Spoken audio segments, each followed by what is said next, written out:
Son nom seul suffit aujourd'hui encore à éveiller des souvenirs douloureux chez les Anglais. Il a multiplié les exploits au point de devenir le plus célèbre des corsaires français et de gagner son surnom de Tigre des mers. 16 ans dans la guerre de course, 47 navires capturés, dont des prises retentissantes, jamais blessé, jamais capturé. Le bilan parle de lui-même. Robert Surcouf, ce malouin irréductible, est devenu une légende de par son caractère, son parcours, son sens de l'honneur, mais surtout ses actions sur les mers, ses coups d'éclat, et ils sont incroyables. C'est pourquoi dans cet épisode, je vais vous conter non pas platement sa vie, mais plutôt ses exploits. 5 de ses exploits, dont le plus retentissant, le plus insolent, la prise du Kent en 1800. Ça, les Anglais s'en souviennent encore. Accrochez-vous, ça va être épique, comme souvent avec l'histoire de France, et moi je suis là sur cette chaîne pour vous transmettre ce sentiment trop oublié aujourd'hui. Surcouf, le roi des corsaires, c'est parti.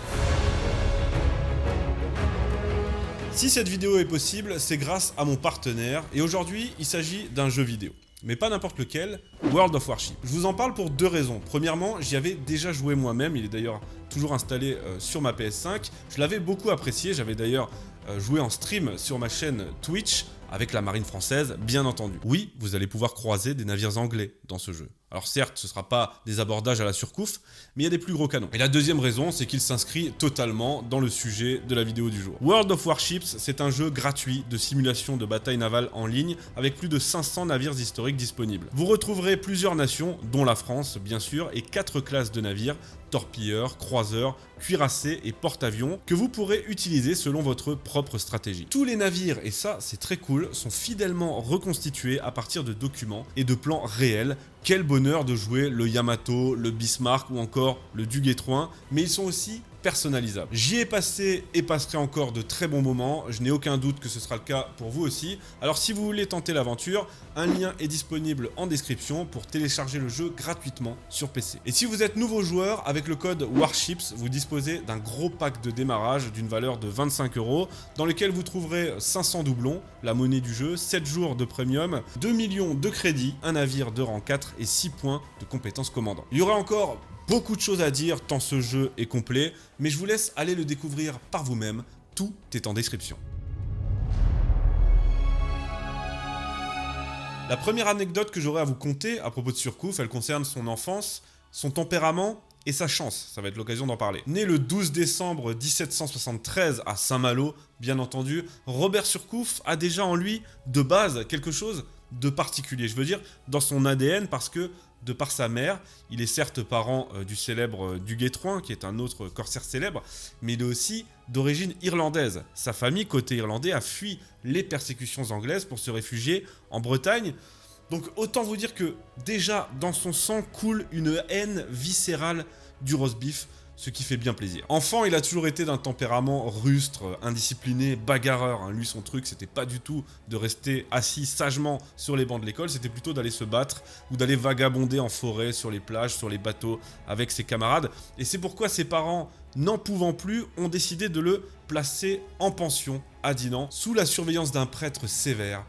Très mauvaise idée. Un jour, alors qu'il est littéralement en train de se battre avec le prêtre en question, ou plutôt de se débattre parce qu'il était sur le point d'être corrigé à coups de fouet, notre jeune Robert s'enfuit. Il fugue en pleine nuit et en plein hiver. Qu'importe le froid, qu'importe la nuit, qu'importe même les loups qui rôdent autour de lui, notre jeune Robert marche à travers chemins et forêts. Il marche ainsi sur plus de 10 lieues, c'est-à-dire 40 km avant de s'effondrer inconscient dans la neige. Heureusement pour lui, un marchand de Cancale le retrouve inanimé sur le bord de la route et le sauve d'une mort certaine. Il a eu de la chance et cette chance justement ne le quittera plus jamais. Résigné, ses parents décident donc de le confier à la meilleure des nourrices, celle qui seule pourra canaliser ce tempérament fougueux, la mère. Le voici donc à 13 ans, engagé comme simple mousse sur un navire. Il effectue ses premiers voyages et déjà, il démontre sa volonté et son intrépidité. Bientôt, il fait son baptême du feu dans l'océan Indien et son courage ne laisse personne indifférent et surtout pas son capitaine qui le prend sous son aile. Il s'endurcit, il ne recule devant rien. La preuve avec cette seconde anecdote, nous sommes en 1790, il a 17 ans et il est embarqué sur un navire négrier qui transporte 400 esclaves, tous entravés dans la cale. Sauf que, soudain, le brick est pris dans une terrible tempête qui le projette sur les rochers et le fait sombrer. Les esclaves, enchaînés, sont tous noyés et c'est un terrible spectacle auquel assiste Surcouf impuissant. Ensuite, il est question d'aller récupérer ce qu'on peut sauver de la cargaison au milieu des 400 cadavres en putréfaction. Surcouf se porte volontaire, on le hisse au bout d'une corde, on le descend. Pour se protéger de l'odeur, il porte sur son nez et sa bouche un mouchoir imbibé de vinaigre, ce qui n'empêchera pas que, par 2 fois, on le remontera inconscient. Malgré tout, il accomplira sa mission jusqu'au bout, intrépide et brave, ce qui lui vaudra plus tard le grade d'officier et le commandement d'un navire, mais jamais il n'oubliera ce terrible événement.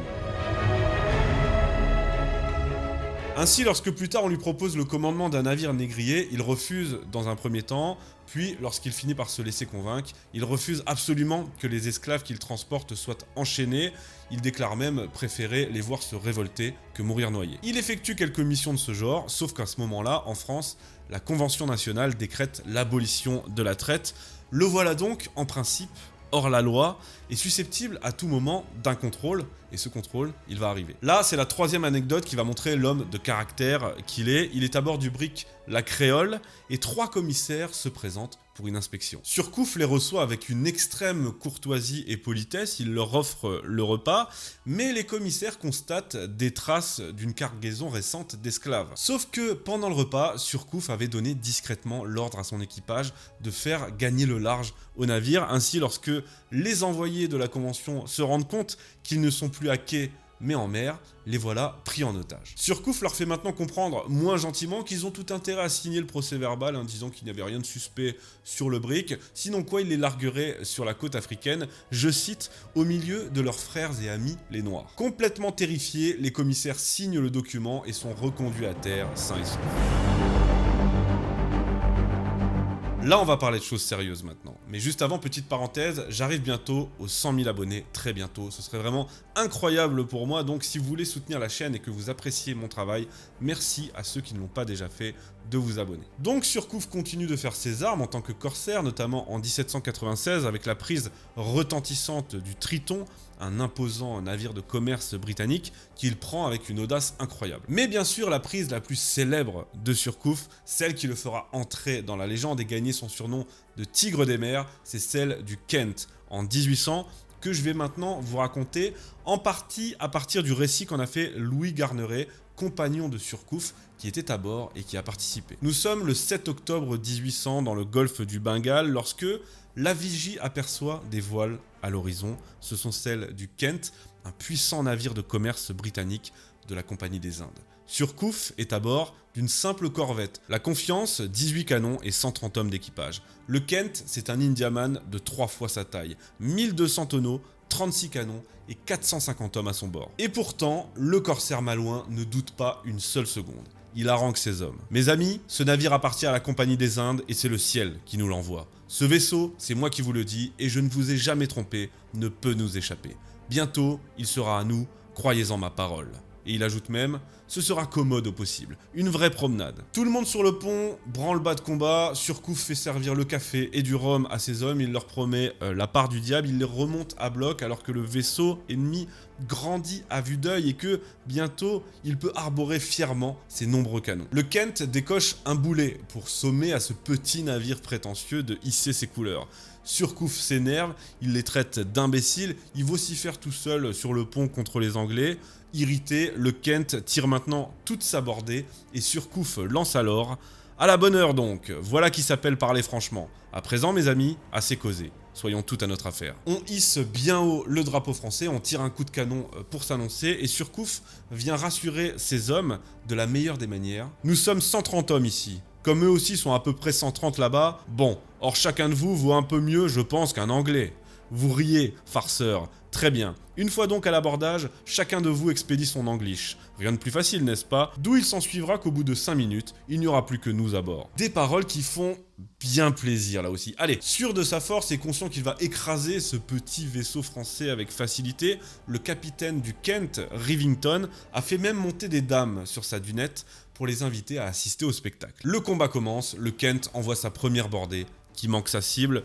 Conscient que seul un abordage lui assurera la victoire, Surcouf fait manœuvrer son petit navire avec rapidité et intelligence. Les deux vaisseaux se livrent à une véritable danse virevoltante, le Kent envoie sa deuxième bordée de canons, Cette fois, la confiance est touchée, mais soudainement, se croyant en sécurité, le Kent descend sa grand voile. Aussitôt, remarquant cela grâce à son œil vif, Surcouf s'écrie « Il est à nous, mes amis ». Une troisième bordée est tirée, cette fois à portée de mousquet, mais la confiance, avec la rapidité d'un oiseau de proie, nous dit Garneret, vient maintenant se placer par l'arrière contre la hanche tribord du Kent. On jette les grappins et maintenant c'est l'abordage. Pas de retraite possible, Surcouf a pourvu les non-combattants de pique et leur a ordonné de tuer quiconque reviendrait en arrière, français comme anglais. La confiance a si bien manœuvré par l'arrière que les Anglais, après leur troisième bordée, la croient complètement coulée par le fond et choisissent leur place pour assister au naufrage.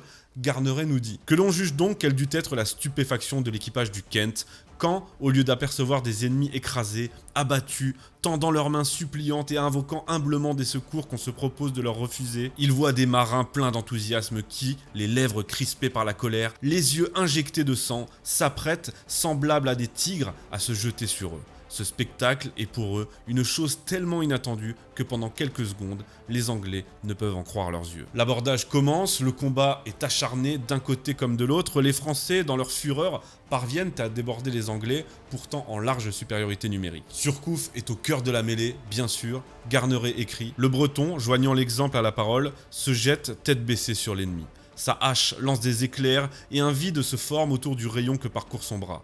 En le voyant, je crois au héros d'Homère et je comprends les exploits de Duguesclin. Le combat cesse d'être un combat et devient une boucherie grandiose. » Bientôt, les Français retournent contre les Anglais, leurs propres mitrailles dispersent leurs rangs à la grenade. L'une d'entre elles vient d'ailleurs tuer le capitaine anglais. En moins d'une heure et demie de combat, c'est la débandade chez les tuniques rouges. Pour Surcouf et ses hommes, la victoire est totale et resplendissante. Le corsaire, que les Anglais surnomment maintenant l'ogre du Bengale, s'assure aussitôt du soin des blessés. Français comme anglais d'ailleurs, il s'assure aussi que personne ne touche à un cheveu des femmes qui étaient présentes à bord et que chaque Anglais puisse récupérer ses effets personnels. Il s'adresse maintenant à ses hommes. Il nous a fallu escalader sous une grêle de balles une forteresse 3 fois plus haute que notre navire et combattre chacun 3 Anglais ennemis. Ma foi, je trouve que nous avons bien gagné les grogs que le mousse va nous apporter. Le commandant en second du Kent, qui s'est bravement battu, n'en croit pas ses yeux. Après le combat, il fait un peu le bilan de la bataille et il confie à Surcouf « Je ne comprends pas votre succès », ce à quoi le corsaire malouin rétorque « Dame, cela est bien simple, j'avais engagé ma parole auprès de mon équipage qu'avant la fin du jour, votre navire serait à nous. Cela explique tout, je n'ai jamais manqué à ma parole. » Bilan, malgré la disproportion des forces, encore une fois, côté français, une dizaine de blessés seulement, et dit-on à peine 3 morts, mais surtout 100 millions de livres de butin, avec lesquels Surcouf rentre triomphalement en France, où il est accueilli comme un héros. Ce jour-là, le Tigre des mers est définitivement entré dans la légende. Auréolé de gloire, Surcouf rencontre Napoléon qui lui propose un poste de commandement dans la marine nationale, donc la marine régulière. Surcouf refuse, il préfère rester corsaire avec toute la liberté que cela offre. Napoléon ne lui en tient pas rigueur puisqu'il le promeut chevalier de la Légion d'honneur en 1804. Il participe à d'autres campagnes victorieuses, toujours contre la Royal Navy, sa proie préférée qui a désormais mis sa tête à prix d'ailleurs, sans succès. Puis il se retire à Saint-Malo où il devient armateur et il s'éteint le 8 juillet 1827 dans son château de Saint-Sevran, laissant derrière lui une légende indélébile d'honneur et de gloire. Je terminerai cette vidéo par un épisode très connu, mais malheureusement apocryphe. Je m'adresse donc ici aux néophytes du sujet, parce que c'est tellement beau, et ça lui correspond tellement bien que c'est important de le rappeler et de le citer. Selon la légende, un jour qu'un officier anglais capturé lui aurait lancé « Vous, Français, vous vous battez pour l'argent, alors que nous, Anglais, nous nous battons pour l'honneur », Surcouf aurait répliqué « En effet, monsieur, chacun se bat pour ce qu'il n'a pas. » C'est magnifique. Trop magnifique, sans doute d'ailleurs. Surcouf ne l'a très probablement jamais prononcé. C'est peut-être d'ailleurs son ancêtre René du Guestroin qui l'aurait fait, mais ça appartient quand même à la mythologie. Vous savez, c'est un peu comme le « la garde meurt mais ne se rend pas » de Cambronne. Et je ne le répéterai jamais assez, mais la mythologie aussi, c'est important. Alors, plutôt que de terminer sur quelque chose qui n'a pas eu lieu, pour rendre hommage, comme il se doit, au roi des corsaires, à ses coups d'éclat magnifiques qui font toute la fierté de la marine française et de la France, je vous citerai l'épitaphe inscrite sur sa tombe à Saint-Malo. Un célèbre marin a fini sa carrière, il est dans le tombeau à jamais endormi. Les matelots sont privés de leur père, les malheureux ont perdu un ami. Merci de m'avoir écouté, j'espère que l'épisode vous a plu, qu'il vous a donné votre dose d'épique, au moins pour la semaine minimum. Si vous voulez me soutenir, abonnez-vous à cette chaîne et également n'oubliez pas d'aller visiter le site de notre partenaire World of Warship. Tout est en description avec le code promo, avec le pack de démarrage. Je vous invite à le faire et je vous dis à très bientôt sur cette chaîne pour du nouveau contenu.